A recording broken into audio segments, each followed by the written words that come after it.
Where are we headed? We're on our way to the Pembroke Hospital. It's just across the canal. They'll have a bed for poor Mr. Hampton. William was... What manner of creature was he? Predator, prey, villain, and victim.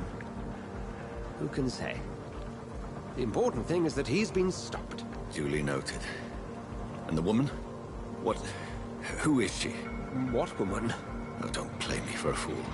You used me to locate that skull. You must know who she is. And I thought you a gentleman. You shouldn't talk about a lady behind her back, but I will tell you she values her privacy. Were London as peaceful as she appears from the middle of the canal? If only that were the reality of the situation. To be honest, I've always tried to avoid this part of town. Pembroke Hospital is the last bastion between the rest of London and the epidemic. The flu has decimated the East End and the war still rages. Welcome to the front lines of a plague. This is where you work, Dr. Swansea. I am the administrator of Pembroke Hospital. I thought you were here in service of your mysterious order, the Brotherhood of... Of St. Paul's Stole, yes. But first and foremost, I'm a man of science. A physician, like yourself, Dr. Reed. How do you know who I am? No need for modesty. You are Dr. Jonathan Reed, a surgeon of some caliber and renown, if I'm not mistaken. You are correct, sir. I knew it! I had my suspicions. But when you took the blood sample from the corpse of poor William, I was certain. Dr. Reed. Marvelous. Have we met? I attended 3 of your seminars before the war. Let me drive the boat. I have the utmost admiration for your research. And what a turn of fate. England's most esteemed blood specialist returns to London a vampire. That word, again, from a so-called man of science. I understand. Traditionally, the role of science is to refute myth, but when myth walks among us, the Brotherhood of St. Paul has dedicated its purpose to their study. There's so much for you to learn.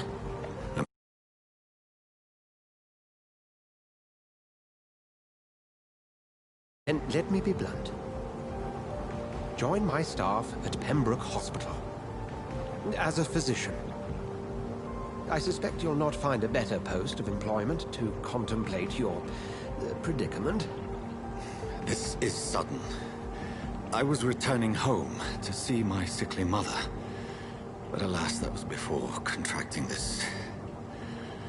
affliction. Dr. Reed, take a moment to consider. The post would be for the night shift, providing a good explanation for your absence during daylight hours. You'll be adequately reimbursed, and have a place to hide. I even had the forethought to bring some clean clothes. So, what do you say? It seems I have little choice, but yours is a generous offer, so I thank you. Brilliant!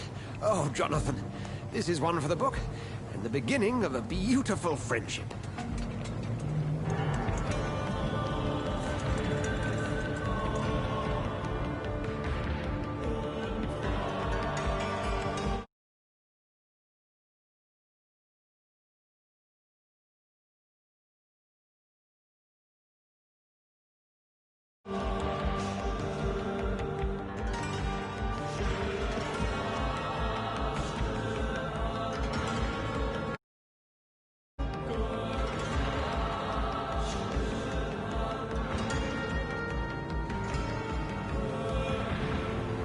Dr. Swansea, thank goodness. I was beginning to be concerned.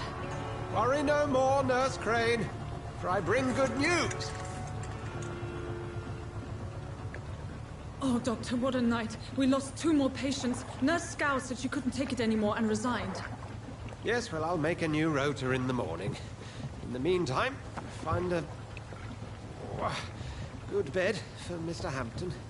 Be sure to pay attention to his needs. Of course, Doctor. Oh, and Dorothy? Yes, Doctor? Dr. Reed here has just returned from the front. He served King and Country and will be joining us here at Pembroke. We're very lucky to have gained a surgeon of his talent, and one so experienced in blood transfusions. That is good news indeed, Doctor. Oh, yes.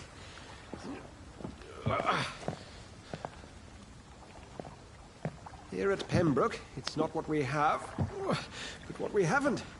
It's only thanks to Nurse Crane and the staff that our ship doesn't sink.